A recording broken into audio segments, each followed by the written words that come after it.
Selamat datang di Samudra Ilmu Indonesia. Jurnal yang akan kita bahas hari ini berjudul Identifikasi Citra Digital Ruga Paletal menggunakan Moment Invariant dan Dynamic Time Warping karya Tommy Nugraha Manopo.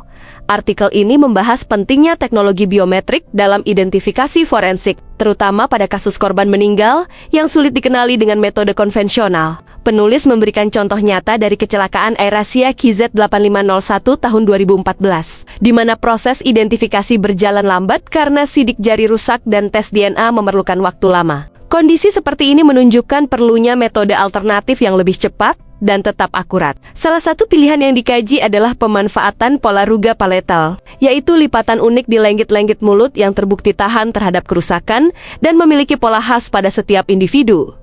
Ruga paletal memiliki karakteristik yang unik, stabil, serta terlindungi dari trauma dan proses pembusukan, sehingga sangat potensial digunakan dalam identifikasi postmortem. Berbagai studi sebelumnya menunjukkan bahwa pola ruga tidak pernah sama antara satu orang dan lainnya, bahkan pada kembar identik. Di bidang teknologi identifikasi, artikel ini mengulas dua metode utama.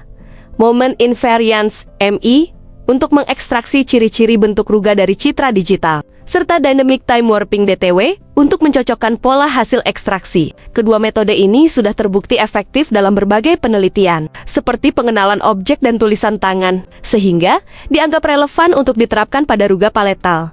Penelitian ini mengumpulkan 60 citra ruga paletal dari 15 individu, masing-masing 4 citra per orang. Dengan menggunakan kamera intraoral khusus, artikel menunjukkan bahwa gabungan metode Moment Invariance dan DTW mampu bekerja secara efektif untuk mengenali pola ruga paletal. Moment Invariance terbukti stabil terhadap perubahan posisi atau ukuran citra, sehingga fitur yang dihasilkan lebih konsisten. Sementara itu, DTW mampu mencocokkan data dengan panjang berbeda, sehingga cocok digunakan pada pola ruga yang tidak selalu memiliki jumlah segmen sama. Hasil evaluasi menunjukkan tingkat kecocokan yang baik, meskipun secara angka spesifik tidak disebutkan dalam teks. Temuan ini menguatkan bukti bahwa ruga paletal dapat dijadikan biometrik alternatif yang cukup handal.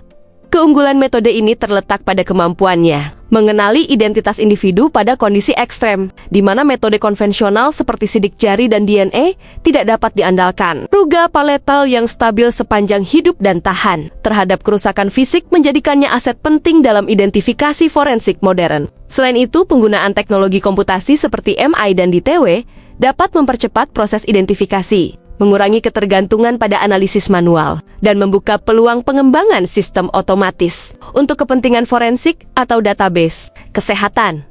Artikel ini memberikan gambaran jelas bahwa ruga paletal memiliki potensi besar sebagai metode biometrik alternatif dalam identifikasi postmortem. Segera kirimkan naskah terbaik Anda dan bergabunglah bersama kami dengan mengakses web jurnal Samudra Ilmu Indonesia dan bagikan video ini ke orang-orang terdekatmu.